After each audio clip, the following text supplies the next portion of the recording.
Okay, here I have an experiment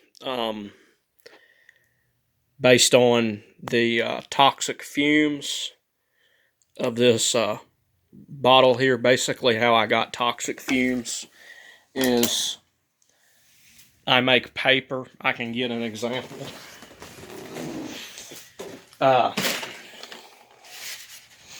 This paper here, I make it not completely from scratch, but here's an example of some paper that I've made.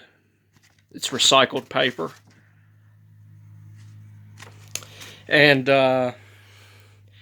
one of the binding agents in it is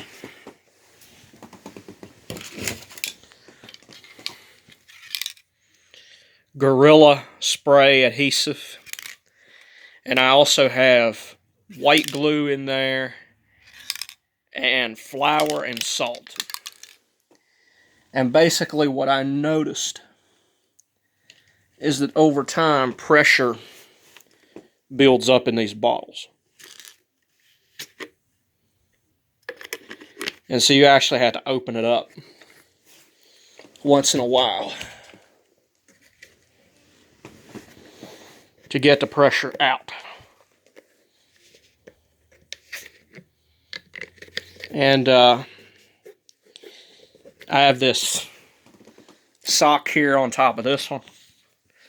I'm basically going to allow the fumes to blow this sock up to the point where it basically just busts from pressure.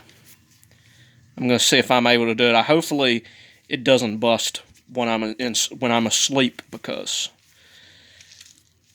that's going to be one rude awakening.